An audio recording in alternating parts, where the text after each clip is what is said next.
Hello students, good morning to all. Today we will discuss about the last topic of unit 4th transformer. ਆਪਾਂ ਬਾਕੀ ਦੇ ਸਾਰੇ topics ਕਰ ਚੁੱਕੇ ਹਾਂ 1 by 1 ਬਟ ਇਹ ਲਾਸਟ ਟੌਪਿਕ ਰਹਿ ਗਿਆ ਸੀ ਆਪਣਾ ਟਰਾਂਸਫਾਰਮਰ ਜਿਹਨੂੰ ਅੱਜ ਆਪਾਂ ਕੰਪਲੀਟ ਕਰਾਂਗੇ। ਤਾਂ ਪਲੀਜ਼ ਇਹਨੂੰ ਧਿਆਨ ਨਾਲ ਸੁਣਿਓ ਵੀ ਇਸ ਦੇ ਵਿੱਚ ਕੀ ਕੁਝ ਹੁੰਦਾ ਕਿਉਂਕਿ ਆਪਾਂ ਇਹਦਾ ਇੱਕ ਟੌਪਿਕ AC ਜਨਰੇਟਰ ਤਾਂ 4th A ਚੈਪਟਰ ਨਾਲ ਹੀ ਕਰ ਚੁੱਕੇ ਸੀਗੇ। तो लास्ट वाला जो टॉपिक है अज वाला ट्रांसफार्मर ये अपन म्यूचुअल इंडक्शन जिन्ना चर समझ नहीं सी ना आना तो ये अपन समझ नहीं सी आना तो इस करके पहला मैंने म्यूचुअल इंडक्शन समझाया तो फिर उस तो बाद मैंने अज ट्रांसफार्मर वीडियो ली है लैक्चर लिया क्योंकि जो AC जनरेटर सीगा वो तो इलैक्ट्रोमैगनैटिक इंडक्शन ते बेस्ड सीगा बट जोड़ा ये ट्रांसफार्मर आ किस ते बेस्ड आ म्यूचुअल इंडक्शन ते बेस्ड आ इस करके पहला तो म्यूचुअल इंडक्शन बारे पता होना चाहिए। तो प्लीज़ अगर तुसी वो वीडियो नहीं देखी तो प्लीज़ पहला वो वीडियो देख लो फिर तो ये वाली जोड़ा टॉपिक है वो समझ आऊगा। ओके बेटा स्टार्ट कर दिया। देखो ट्रांसफार्मर की होंदा अपन ने सारे ने ट्रांसफार्मर देखे हुए हैं। It is a device use to convert करने के लिए यूज़ किया जाता है device low alternating voltage at high current low alternating voltage at high current into high alternating voltage at low current and vice versa. मतलब अगर अपन low alternating voltage दे रहे हैं हाई करंट के विद रिस्पैक्ट तो किहदे विच कन्वर्ट करूगा उन्होंने high alternating voltage at low currents दे विच एंड वाइस वर्सा। अगर आप हाई अल्टरनेटिंग वोल्टेज दे रहे हैं एट लो करंट्स के उपर तो उन्होंने चेंज करूगा वो low alternating voltage at high currents. बस आई दो गल्लां ध्यान रखनियां ने मतलब low alternating voltage at high currents into high alternating voltage at low currents and vice वर्सा।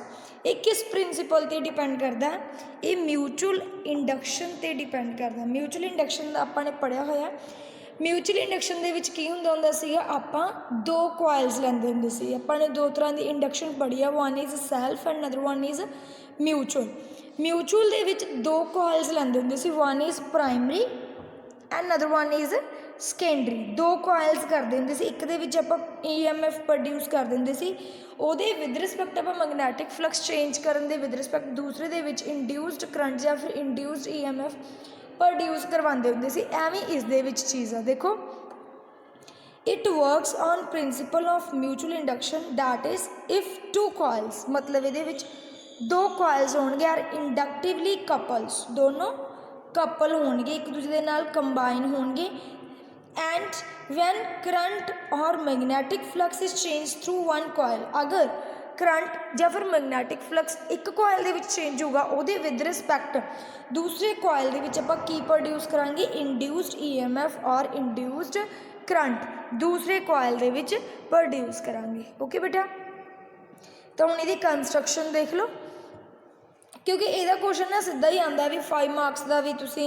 इनू एक्सप्लेन करो ट्रांसफार्मर नू तो तुसी उस दे विच सब कुछ ही लिखना definition principle construction theory working energy losses and uses अज आप सब कुछ ही करांगे। पहला आ गया construction it consist of two coils one is primary and other one is secondary bound उन्होंने किहदे नाल बाउंड किया होया एक लैमीनेटेड कोर जिन्हों सॉफ्ट आयरन लैमीनेटेड कोर बोलिया गया उहदे नाल बाउंड किया गया। जदों अपनी AC इनपुट अप्लाई की किहदे उपर प्राइमरी कॉइल के उपर then transformed output across is obtained across the secondary coil तो जी अपन आउटपुट मिलूगी वो किहदे विद रिस्पैक्ट मिलूगी सैकेंडरी कॉइल विद मतलब इनपुट आप प्राइमरी कॉइल च देवांगे तो आउटपुट अपन किहदे विद रिस्पैक्ट मिलनी है सैकेंडरी कॉइल विद रिस्पैक्ट।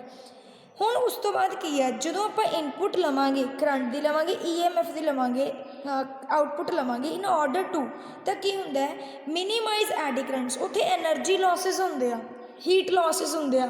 हुण एडी करंट्स वाला टॉपिक भी आपां ने पढ़िया होया भी it is a type of circulating current जिहदे विच हीट लॉस भी हुंदा है ना तो हीट लॉस नूं घट करन दे लई आपां ने एक सॉफ्ट आयरन कोर लगाई हुई है जिहड़ी आ वाली सॉफ्ट आयरन कोर है ना वो उसनूं ही मिनीमाइज करन दे लई लगाई हुई है।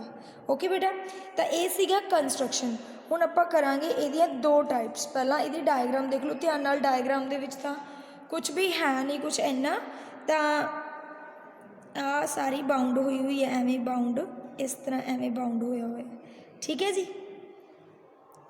तो ये ट्रांसफॉर्मर दो तरह का होंगे, one is step up transformer and other one is step down, ठीक है। स्टैप अप ट्रांसफॉर्मर की होंगे तो स्टैप डाउन सिंपल डायग्राम तो कुछ है नहीं, मतलब अपने एक AC सोर्स दिता होया जिहड़ा किहदे नाल कनैक्टेड आ प्राइमरी कॉयल दे नाल, दैन सैकेंड जिहड़ा दूसरे वाले पासे सैकेंडरी कॉयल लगाया होया जिहदे विच अपने आउटपुट लैनी है, ठीक है।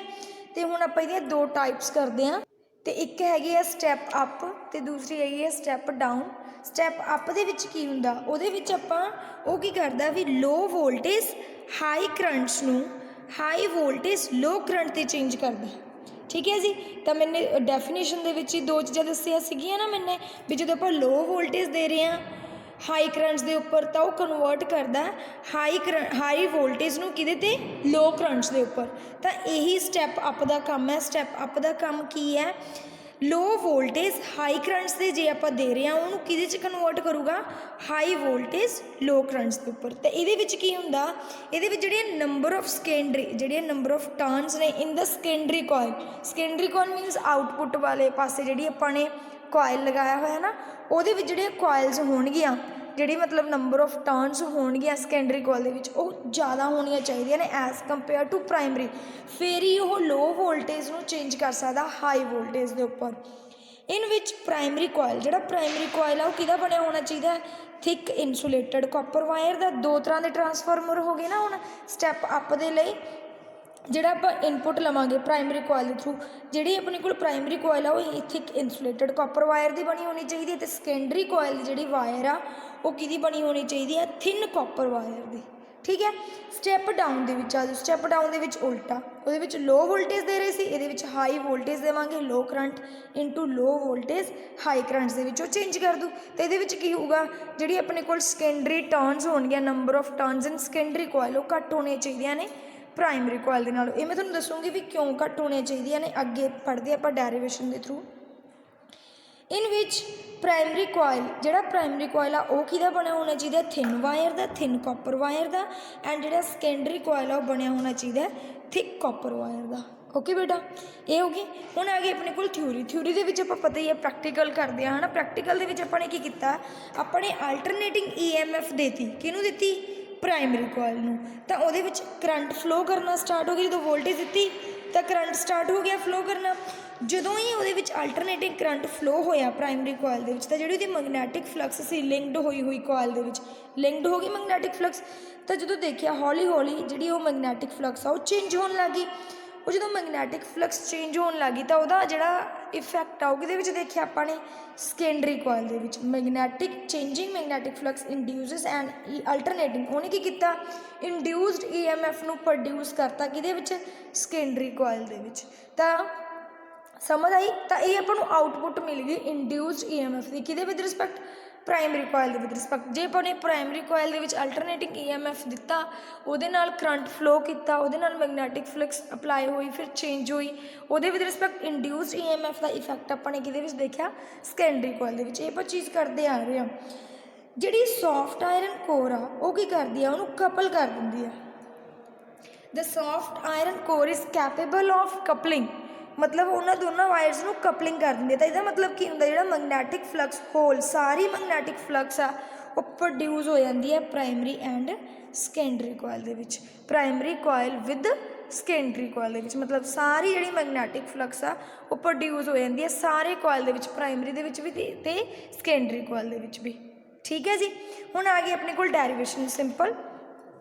तो ये अपने Faraday's law of electromagnetic induction ही यूज़ किया क्योंकि अपने अल्टरनेटिंग EMF दी प्राइमरी कॉयल अपन फॉर्मूला पता भी E -N dφ/dt होंदा है ना। प्राइमरी कॉयल दिता तो EP -NP dφ/dt जी अपने को इंड्यूस्ड प्रोड्यूस हुई है secondary coil ES -NS dφ/dt। हुण सिंपल डेरिवेशन करने के लिए इन्होंने अपने डिवाइड करता 2/1 जो अपने डिवाइड तो अपने को आ चीज़ बन के आ गई ES/EP = NS/NP क्योंकि अपने को dφ/dt का कट ही गया ना ਓਨਲੀ ਆਪਣੇ ਕੋਲ ES upon EP upon NS upon NP। ਫਿਰ ਜਿਹੜੀਆਂ number of turns in secondary and primary coils ਨੇ ਤਾਂ ਫਿਕਸਡ ਹੀ ਨੇ, ਇਹਨਾਂ ਨੂੰ ਆਪਾਂ ਨੇ ਕਿਹਦੇ ਕੋਲ ਰੱਖਤਾ K ਦੇ। This is known as transformation ratio.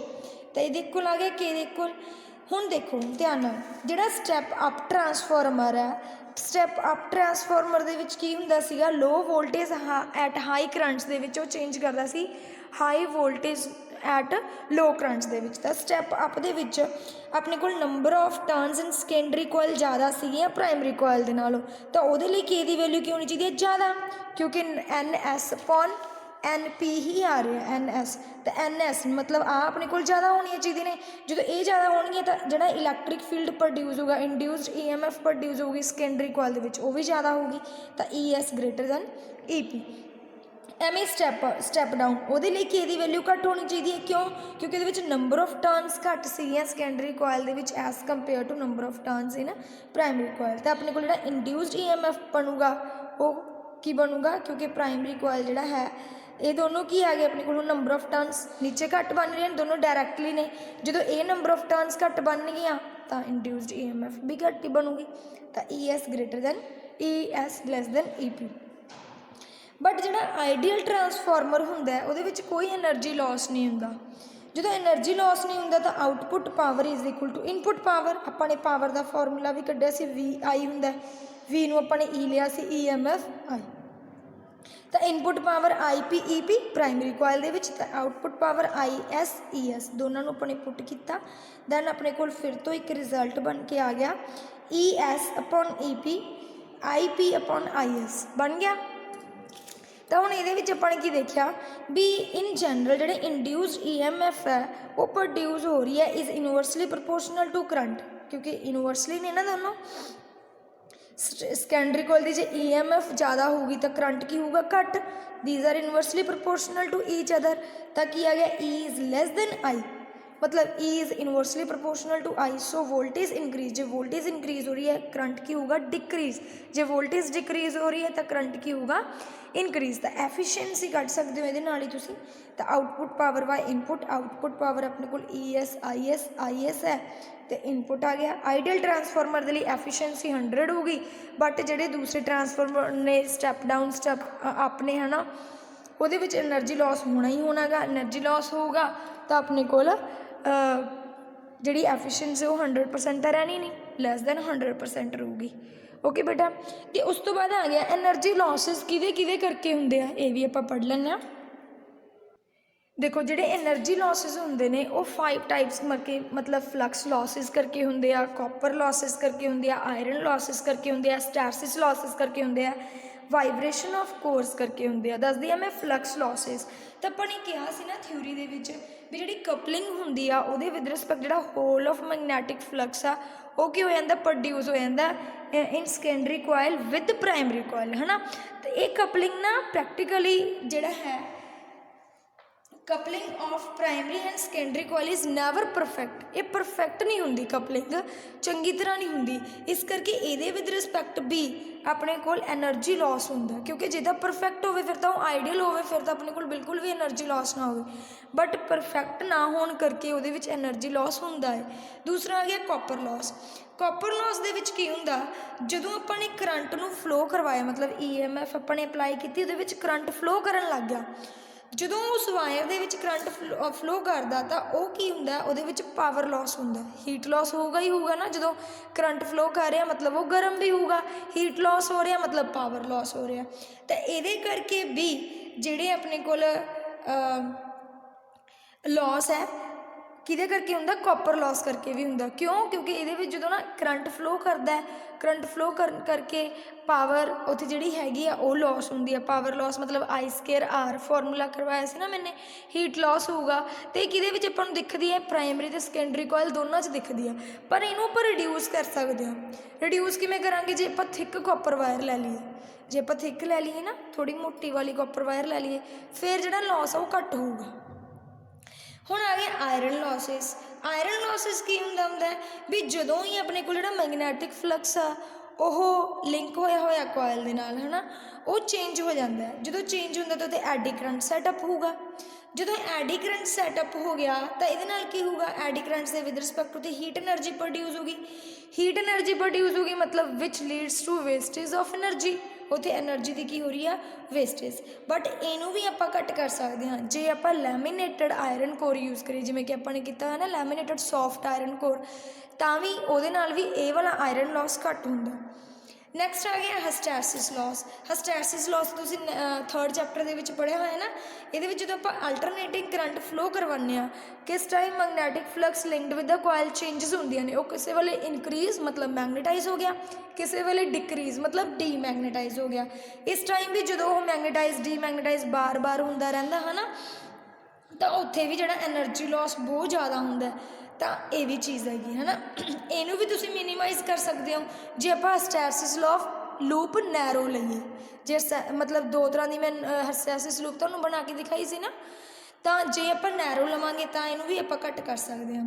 ਅੱਗੇ ਕਿ ਵਾਈਬ੍ਰੇਸ਼ਨ ਆਫ ਕੋਰ, ਜਦੋਂ ਵਾਈਬ੍ਰੇਸ਼ਨ ਮਤਲਬ ਤੁਸੀਂ ਨਾ ਕਈ ਵਾਰ ਟਰਾਂਸਫਾਰਮਰ ਦੇ ਕੋਲ ਦੀ ਲੰਘੇ ਹੋਵੋਗੇ ਦੈਨ ਉਹ ਵਾਈਬ੍ਰੇਟ ਕਰ ਰਿਹਾ ਹੁੰਦਾ, ਮਤਲਬ ਉਹਦੀ ਆਵਾਜ਼ ਆ ਰਹੀ ਹੁੰਦੀ ਹੈ ਕੁਛ ਨਾ ਕੁਛ, ਹੈ ਨਾ।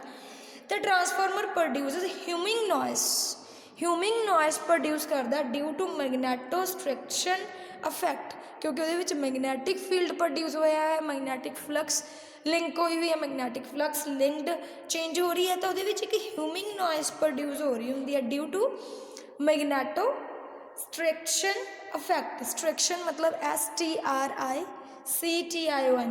ਸਮ ਇਲੈਕਟ੍ਰਿਕ એનર્ਜੀ ਇਜ਼ ਲੋਸਟ, ਇਹਦੇ ਵਿੱਚ ਵੀ એનર્ਜੀ ਲੋਸ ਹੋ ਜਾਂਦੀ ਹੈ in the form of magnetic energy to produce vibration ਨੂੰ ਪ੍ਰੋਡਿਊਸ ਕਰਨ ਦੇ ਲਈ ਵੀ ਕੁਝ એનર્ਜੀ ਲੋਸ ਹੋ ਜਾਂਦੀ ਆ। ਹੁਣ ਅੱਗੇ ਆ ਗਿਆ, ਇਹ ਤਾਂ ਸੀਗਾ ਸਿੰਪਲ ਐਕਸਪਲੇਨੇਸ਼ਨ એનર્ਜੀ ਲੋਸਿਸ ਇਨ ਟਰਾਂਸਫਾਰਮਰ। ਇਹਦੀਆਂ ਯੂਜ਼ਿਸ, ਇਹਨੂੰ ਟਰਾਂਸਫਾਰਮਰ ਨੂੰ ਯੂਜ਼ ਕਿੱਥੇ ਕਿੱਥੇ ਕਰ ਸਕਦੇ ਹਾਂ। ਪਹਿਲਾ ਯੂਜ਼ ਹੈ ਇਹਨੂੰ ਯੂਜ਼ ਕੀਤਾ ਜਾਂਦਾ ਲਾਰਜ ਕਰੰਟ ਨੂੰ ਪ੍ਰੋਡਿਊਸ ਕਰਵਾਉਣ ਦੇ ਲਈ। ਜਦੋਂ ਲਾਰਜ ਕਰੰਟ ਆਪਾਂ ਨੇ ਲੈਣਾ ਹੋਵੇ ਨਾ ਕਿਸੇ ਵੀ ਇਲੈਕਟ੍ਰਿਕ ਵੈਲਡਿੰਗ ਤਾਂ ਤੁਸੀਂ ਦੇਖੀ ਹੋਈ ਆ, ਉਹਦੇ ਵਿੱਚ ਵੀ ਆਪਾਂ ਟਰਾਂਸਫਾਰਮਰ ਦਾ ਯੂਜ਼ ਕਰਦੇ ਹਾਂ। ਜਾਂ ਫਿਰ ਇੰਡਕਸ਼ਨ ਫਰਨਾਂਸਿਸ ਦੇ ਵਿੱਚ ਮਤਲਬ ਵੱਡੀਆਂ ਵੱਡੀਆਂ ਭੱਠੀਆਂ ਦੇ ਵਿੱਚ ਜਦੋਂ ਮੈਟਲ ਨੂੰ ਮੈਲਟ ਕਰਨਾ ਹੁੰਦਾ ਉੱਥੇ ਵੀ ਯੂਜ਼ ਕੀਤਾ ਜਾਂਦਾ। ਵੋਲਟੇਜ ਰੈਗੂਲੇਟਰਸ ਦੇ ਵਿੱਚ, ਪਾਵਰ ਸਪਲਾਈ ਨੂੰ ਸਟੇਬਲਾਈਜ਼ ਕਰਨ ਦੇ ਵਿੱਚ ਵੀ ਯੂਜ਼ ਕੀਤਾ ਜਾਂਦਾ ਹੈ ਨਾ। ਰੇਡੀਓ ਰਿਸੀਵਰਸ ਦੇ ਵਿੱਚ, ਟੈਲੀਫੋਨਸ ਦੇ ਵਿੱਚ, ਲਾਊਡ ਸਪੀਕਰਸ ਦੇ ਵਿੱਚ ਯੂਜ਼ ਕੀਤਾ ਜਾਂਦਾ। ਜਾਂ ਫਿਰ ਸਭ ਤੋਂ ਵੱਡੀ ਐਗਜ਼ਾਮਪਲ, ਇਹ ਜਦੋਂ ਐਕਸਰੇਜ਼ ਨੂੰ ਪ੍ਰੋਡਿਊਸ ਕੀਤਾ ਜਾਂਦਾ ਨਾ ਉੱਥੇ ਵੀ ਟਰਾਂਸਫਾਰਮਰ ਨੂੰ ਯੂਜ਼ ਕੀਤਾ ਜਾਂਦਾ। ਓਕੇ ਬੇਟਾ, ਇਹ ਤਾਂ ਸੀਗਾ ਆਪਣੇ ਕੋਲ ਟਰਾਂਸਫਾਰਮਰ। ਸਾਰਾ ਕੁਝ ਮੈंने ਕਰਵਾਤਾ, definition, principle, construction, diagram, types and theory, derivation, ਉਸ ਤੋਂ ਬਾਅਦ એનર્ਜੀ ਲੋਸਿਸ ਦੀ ਵੀ ਮੈंने ਐਕਸਪਲੇਨੇਸ਼ਨ ਕਰਵਾਤੀ। ਫਿਰ ਯੂਜ਼ਸ, ਇੱਥੇ ਤੋਂ ਹੀ ਆਪਣਾ ਇਹ ਜਿਹੜਾ ਟੌਪਿਕ ਹੈ, ਜਿਹੜਾ ਇਹ ਚੈਪਟਰ ਯੂਨਿਟ ਹੈ ਖਤਮ ਹੁੰਦਾ। ਉਸ ਤੋਂ ਬਾਅਦ ਆਪਾਂ 5th ਯੂਨਿਟ ਸਟਾਰਟ ਕਰਾਂਗੇ। ਓਕੇ ਬੇਟਾ, ਅਤੇ 5th ਯੂਨਿਟ ਦਾ ਮੈਂ ਸਿਲੇਬਸ ਤੁਹਾਨੂੰ ਦੱਸ ਦੂੰਗੀ ਵੀ ਕੀ ਕਰਾਂਗੇ ਆਪਾਂ। Thank you.